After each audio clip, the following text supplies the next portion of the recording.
बिस्मिल्लाहिर्रहमानिर्रहीम, अस्सलाम वालेकुम। रियल एस्टेट पर एक और शानदार वीडियो के साथ आपका मेजबान Suhail the iron man Jafri AJ marketing के प्लेटफॉर्म से एक मरतबा फिर से आपकी खिदमत में हाजिर है। ऐसी उम्मीद, यकीन और दुआ के साथ कि आप बिल्कुल ठीक होंगे और दस्ते कुदरत से मिलने वाली नेमतों को समेट रहे होंगे। चैनल पर आने वाले तमाम नए दोस्तों से कहेंगे कि हमारे चैनल एजे मार्केटिंग को जरूर सब्सक्राइब करें ताकि पाकिस्तान में होने वाले तमाम अच्छे रियल एस्टेट हाउसिंग प्रोजेक्ट्स की टाइमली अपडेट्स आपको मिले और आपको अच्छी इन्वेस्टमेंट अपॉर्चुनिटीज का भी पता चलता रहे। आज एक जेनेरिक टॉपिक पे बात करेंगे, लेकिन ये ऐसा टॉपिक है जिस पे बात करना बहुत ज्यादा जरूरी है। अगर आपको लगता है कि यू नो टू मच तो आप ऑलरेडी वीडियो को स्किप कर सकते हैं। You can go somewhere else और आप वहां पर जाकर कोई क्विक फिक्स ढूंढ सकते हैं अपने लिए, अगर आपको मिल जाए bye the way. And I am pretty certain कि वो आपको मिलना नहीं है। सो आई थिंक इट्स बेटर कि आप थोड़ा सा टाइम दें और थोड़ा सा पेशेंस दिखाएं to go through this video. अच्छा जी, प्रॉपर्टी में लोग पैसा डालते हैं, they want to make money out of it, लेकिन मोस्टली लोग जो हैं वो प्रॉपर्टी में दे इधर लूज मनी और they don't make enough money. And sometimes ऐसा होता है कि with time they do make some money but that's not enough money. So उनको ओवर द टाइम जब देखते हैं इन्फ्लेशन एडजस्टेड पैसे को तो कुछ ज़्यादा पैसा नहीं होता। और रीज़न उसका ये है कि पीपल डोंट इवन अंडरस्टैंड के वो किस स्टेज पे खड़े हैं और उस स्टेज में उनको किस तरह से सोचना चाहिए और कौन सी ऐसी व्हीकल है, कौन सी ऐसी पर्टिकुलर प्रोडक्ट है जो अब उनके लिए है और कौन सी ऐसी प्रोडक्ट है जिनसे उनको मूव अवे कर जाना चाहिए। देखें, खिलाड़ी अच्छा वो है जो अपने नेक्स्ट स्टेप को हमेशा माइंड में रखे। You should be ahead of the game, that's how it should be done. Chess की जो गेम है ना वो समझ बाद में आती है, but you have to be like 4-5 steps ahead of the other player to beat him in the game. तो उसके लिए अंडरस्टैंडिंग बहुत ज़्यादा ज़रूरी है। एंड यू शुड नो कि आपका नेक्स्ट स्टेप क्या होगा, फिर नेक्स्ट स्टेप क्या होगा, फिर नेक्स्ट स्टेप क्या होगा। मेरे नज़दीक आप ब्रॉडर स्पेक्ट्रम में देखें तो रियल एस्टेट इन्वेस्टर्स को 3 कैटेगरीज के अंदर डाल सकते हैं। एक तो they are starters, they are coming from the very humble beginnings, और वो जो शुरू के चंद लाख रुपए हैं उनके, मे बी 1-2 लाख, 3-4-5 लाख रुपए वो उनके पास समहाउ होते हैं। एंड मुझे ये लगता है by the way that's the most precious amount of money जो कि किसी के पास होता है, because they are just starting it out. बड़े थोड़े से पैसे हैं उनके पास और they want to start something out. उसके बाद एक मिड स्टेज कह लें या स्टार्ट में थोड़ा सा स्टार्ट से ऊपर वाली स्टेज कह लें, where you are affluent, you have got some money जिसको आप यूटिलाइज कर सकते हैं डिफरेंट चीज़ों के अंदर और you can make different kind of investments with that money. तीसरी स्टेज ये है कि when you are wealthy, when you got enough wealth कि you can buy whatever you want, और जिस तरह की प्रोडक्ट में आप जाना चाहें आप जा सकते हैं। And there is no limit कि ऊपर वाली कितनी किस्म की इन्वेस्टमेंट्स में आप जा सकते हैं। लेकिन ब्रॉडरली अगर हम देखते हैं तो स्टार्टर्स हैं, then affluent, then there are wealthy people. अच्छा, आइडेंटिफाई करना कि आप कहाँ पर खड़े हैं और उस स्टेज के ऊपर आपको किस तरह की प्रोडक्ट के अंदर इन्वेस्ट करना है, ये बहुत ज़्यादा ज़रूरी है। अब इसमें देखें तो मैं जब प्रोडक्ट्स को मोस्टली देखता हूँ तो वो 3 एक कैटेगरीज में फॉल कर सकती हैं। एक तो फाइल्स हैं, प्लॉट्स हैं, और उसके बाद एक सॉलिड एसेट है जिसे हम घर कह सकते हैं या कोई रेंटल प्रॉपर्टी कह सकते हैं। ये 3 स्टेजेस हैं। This is the way I see things. और फाइल्स की अपनी एक मार्केट है, एक डिफरेंट प्रोडक्ट है, प्लॉट्स की एक अपनी मार्केट है, और जो सॉलिड एसेट है उसकी एक डिफरेंट मार्केट है। अच्छा, मुझे ये लगता है कि जब आप स्टार्ट कर रहे हैं तो एज अ स्टार्टर आप फाइल्स में जाते हैं, बिकॉज आपके पास सरमाया ही इतना है कि आपने मुश्किल से फाइल खरीदनी। अच्छा, उसके साथ साथ यहाँ पर आपकी जो सबसे बड़ी स्ट्रैटेजी है दैट इज पेशेंस।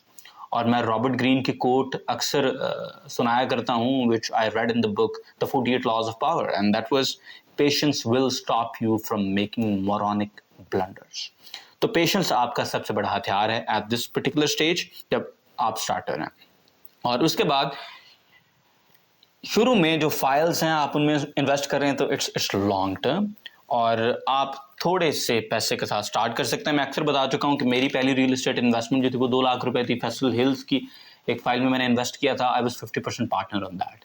वो 4,05,000 रुपये वाली जो फाइल थी उसमें I was 50% partner with Junaid. अच्छा, उसके बाद एक चीज़ जो आपने देखनी है कि अ lot can go wrong here. आपने गलत प्रोजेक्ट के अंदर पैसे लगा लिए हैं, यू डन विद। अच्छा, आपने चीज़ किसी ऐसी जगह से उठा ली है जहाँ पर आपको लग रहा था कि यार वो डिस्काउंट पे मिल रही है, लेकिन वो चीज़ बाद में फेक निकल आई। वो मोस्ट रिसेंटली हमने न्यू सिटी पैराडाइज के बारे में देखा है कि लोगों ने डिस्काउंट के बाद में फाइल्स उठाई, वो फेक फाइल्स निकल आई, their money is gone. So a lot can go wrong here at this particular stage. लेकिन शुरू में आपका सबसे बड़ा हथियार आपके पेशेंस है और आपने लंबे अरसे के लिए वेट करना होगा। आपने इस माइंडसेट से चलना है कि आप थोड़े थोड़े करके पैसे जमा करवाएंगे और इंशाल्लाह आपकी एक अच्छी प्रॉपर्टी बन जाएगी। That's what you should be thinking about when you are starting it out. अच्छा, उसके बाद जो एफ्लुएंट पीपल है हु गॉट सम मनी, तो उनके लिए वो मोस्टली प्लॉट्स पे जा रहे होते हैं या उन्हें जाना चाहिए। और उसमें यह है कि of course there is a mixture of some files और कुछ प्लॉट्स, और कुछ ऐसे भी एफ्लुएंट लोग हैं जो फाइल्स को बिल्कुल पसंद नहीं करते, वो सिर्फ प्लॉट्स के साथ जाते हैं। कुछ लोग हैं जिनके साथ मिक्स होता है। तो प्लॉट्स की बात करें तो दे आर मिड टर्म, और if you got some money, क्योंकि आपने कहीं पर सॉलिड प्लॉट उठाना है, तो वैसे आमतौर पे 10-1 लाख रुपए में आप तो एक फाइल उठा सकते हैं, लेकिन प्लॉट की तरफ जाएंगे तो आपको 30 से 35 से 40 लाख रुपए एटलीस्ट होना आपकी जेब के अंदर होने चाहिए टू स्पेंड ऑन समथिंग। और यूजुअली जो एफ्लुएंट लोग होते हैं उनके पास 4-5-6 डिफरेंट सोसाइटियों के अंदर 2-2 3-3 4-4 प्लॉट्स पड़े हुए होते हैं। तो इसमें यह है कि ये मिड टर्म है।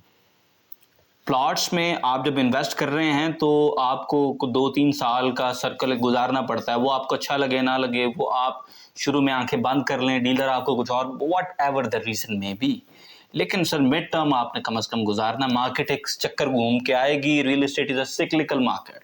इसमें साइकिल पूरा होगा तो साइकिल के बाद ही फिर नया पैसा आएगा, तो फिर आपको प्रॉफिट होगा। और मोस्ट रिसेंट टाइम में हमने बूम भी देख लिया, बस्ट भी देख लिया। अभी भी अगर आपको ये लगता है कि ये सिक्लिकल वाली बात मेरी गलत है, तो या you can call me names, जो कि आप कमेंट सेक्शन के अंदर करते रहते हैं। I don't even care about that any more, क्योंकि वो इतना ज़्यादा आपने स्ट्रेच कर लिया हुआ है। अच्छा, इसमें यह है कि आपकी आमतौर पर स्ट्रेटजी लोगों की होती है, they want to time the market, which is the wrong strategy. वो कहते हैं कि यार अभी चीज़ें ऊपर जा रही हैं, लेट्स बाय, ये हमेशा ऊपर जाती रहेंगी। नहीं होता, ठीक है।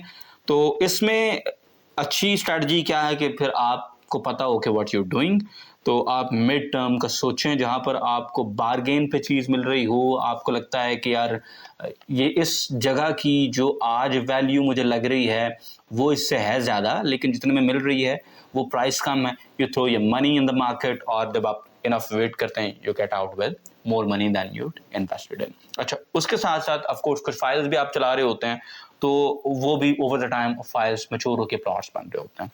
अच्छा, तीसरी चीज़ जो है वो है कि if you got money, the real money, तो बहुत से लोग ऐसे हैं जो पक्के और सॉलिड एसेट के अंदर इन्वेस्ट करना चाह रहे होते हैं। और ये मार्केट, बाय द वे, ये मैं काउंटर इंटुइटिव बात करने वाला हूँ। आप कहेंगे कि यार ये कैसे है। बहुत से जो डीलर हजरात मेरी वीडियो देखते हैं, they gonna bash me in the comment section. I know जो घरों की मार्केट है वो रिलेटिवली बेहतर मार्केट है, उसका स्पैन थोड़ा शॉर्ट है। फाइल सबसे लंबी इन्वेस्टमेंट है। मिड टर्म में जाएं तो आपके प्लॉट्स हैं, और सबसे जो क्विकर साइकिल है वो आपके घरों का है। उसका रीज़न ये होता है कि जनाब people want to buy house. आपका घर आप 6 महीने में तैयार कर लेंगे। अगर आपने बड़ा स्लो किया, 6 महीने में आप घर तैयार करके 6 महीने में बेच लेंगे। साल ऊपर लगा लेंगे, 1.5 साल का प्रोजेक्ट है, अगर आप साल भी लगाएं उसको बेचने में, so you usually get out of it like in a year max.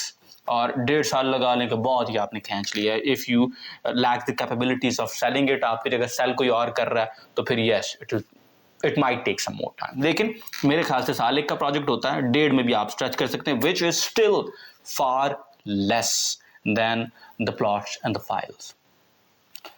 क्योंकि पाकिस्तान के अंदर जो हाउसिंग की नीड है वो बहुत ज़्यादा है और उतना काम नहीं हो रहा, बिकॉज हमें एज अ नेशन प्लॉट्स के पीछे भागने का बहुत मज़ा आता है, बिकॉज उसमें करना कुछ नहीं पड़ता। तो उसमें इस वजह से एक बहुत बड़ा गैप है। हर साल पाकिस्तान में कुछ 6.5 लाख घर नया चाहिए होता है, बनता मुश्किल से 2 से 2.5 लाख है। तो there is a huge gap जो कि हर साल रोल ओवर होता है।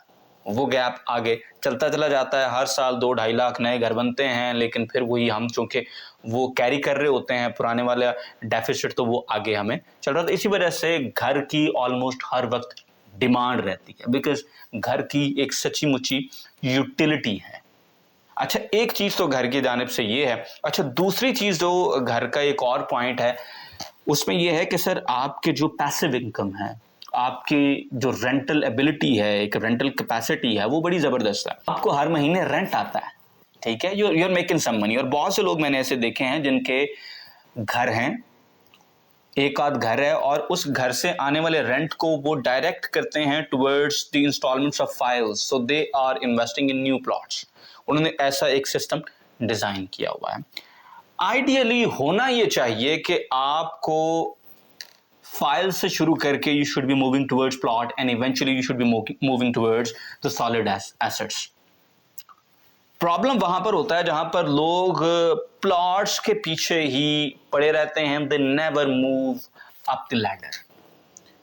उसमें क्या होता है कि या sometimes markets is good, they make some money, sometime when the times are bad they don't make money, more often than not they'll even lose their money। उसकी एक बहुत बड़ी मिसाल ये पिछले बूम एंड बस्ट के पीरियड में हमने ऑलरेडी देख ली है। लोगों ने डिफरेंट सोसाइटीज के अंदर प्लॉट्स खरीदे थे, डाउन पेमेंट्स के ऊपर मैच्योर कर लिए, फिर वो 60 लाख रुपए को हिट कर गए। अच्छा, जो 60 लाख ਨੂੰ हिट कर गए ना, उन्हें सियाने उदों भी नहीं बेचे, वो 1-1 करोड़ का इंतजार कर रहे हैं। हुआ क्या कि वो प्लॉट को 15-15 लाख रुपए नीचे आ गए। अब अगर आप जरा मैथ करें और आप सोचें कि 15 लाख रुपए आपके 10 प्लॉट्स के ऊपर अगर नीचे आ गए हैं तो यू लॉस्ट 15 मिलियन।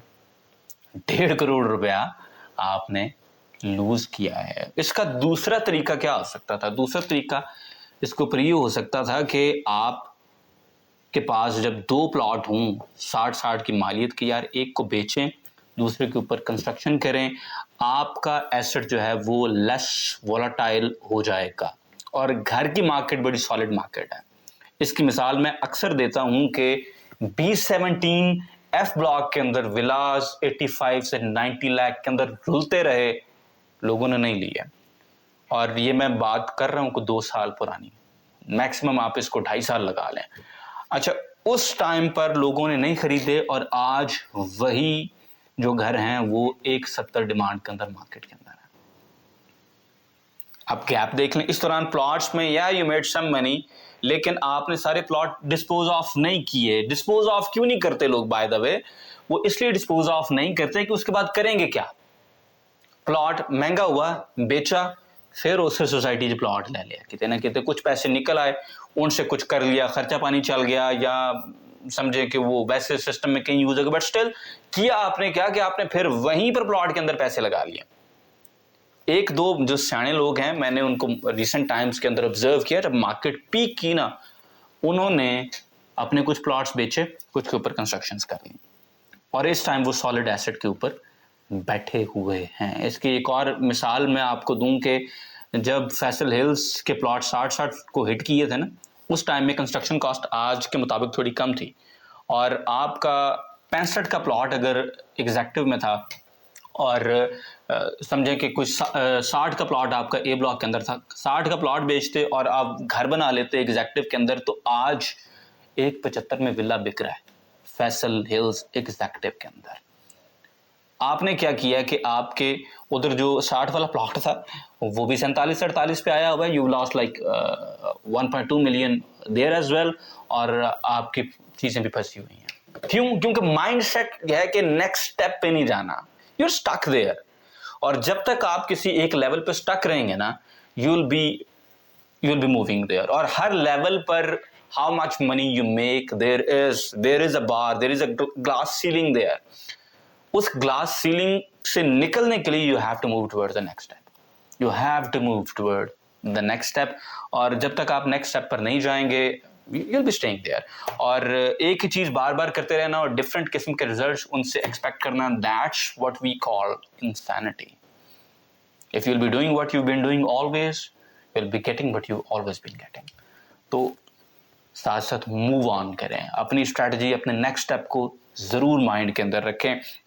आपने अगर 2 साल पहले घर बना लिया होता, ठीक है, तो जो पीक का टाइम एक आया था, अगर आप उसमें अपने कुछ एसेट्स को डाइल्यूट करते और घर बना लेते तो आज आपके पास एक रेंटल इनकम वाली चीज़ होती है जो कि सॉलिड होती है कि घर की हमेशा कमी है। प्लॉट अन्य वाह पे हुए सोसाइटियां भरी हुई हैं प्लॉट्स में। लेकिन प्रॉब्लम यह है कि हम डरते हैं। जब भी मैं किसी से कंस्ट्रक्शन की बात करता हूं, जब भी मैं उसको सॉलिड एसेट की तरफ मूव करने की बात करता हूं, पहला सवाल आता है और इस पहले सवाल के बाद मैं कहता हूं गई भैंस पानी में। I won't even you know waste my word. I won't even waste my energy on this person because his thought process is too skewed towards what they might think is short term. और उनका सवाल ही आता है कि यार Wick क्यों नहीं जल्दी जाएगा। भाई साहब, जो चीज़ बन जाएगी वो बिक भी जाएगी, जो चीज़ बननी नहीं हो कभी विकनी भी नहीं। सो थोड़ा सा सोचें चीज़ों के बारे में, अपनी स्ट्रैटेजी को ज़रा खुद सोचें। और वो भाई दोस्त मौजूद इन्वेस्टर्स जिनके पास अच्छे पैसे हैं और वो प्लॉट्स पर ही रिजिड हुए हैं, I think there should be a mix of different things for you, ताकि आपके पास कुछ अच्छे एसेट्स हों। और मैंने जितने भी बड़े इन्वेस्टर्स देखे हैं और उनको स्टडी किया है, they always have solid assets. इंतज़ार करना है। I'd rather wait on something which is solid and that's producing me income rather than कि मैं किसी ऐसी चीज़ के ऊपर वेट कर रहा हूँ जो volatile भी ज़्यादा है और वो मुझे इनकम भी बनाकर नहीं दे रही है। आपके पास अगर घरों की तरफ जाने के लिए उतना सरमाया नहीं है, वो लोग जो कि दरमियान में एफ्लुएंट कैटेगरी में मैंने उनको कैटेगराइज किया, you can at least move towards apartments और इस तरह की चीज़ें। Some solid asset which can produce you some money, जिसको आप रिकर्सिवली दोबारा इन्वेस्ट कर सकें in making more and more assets. This is what I believe in और मुझे लगता है कि this is what you should be doing as well. मेरी किसी बात के साथ एग्री करें, let me know in the comment section below. Disagree करते हैं तो आप ज़रूर बताते हैं, बहुत अच्छा लगता है। वीडियो को लाइक करें, शेयर करें। इंशाल्लाह will see you in the very next one. Till then, अल्लाह हाफिज़।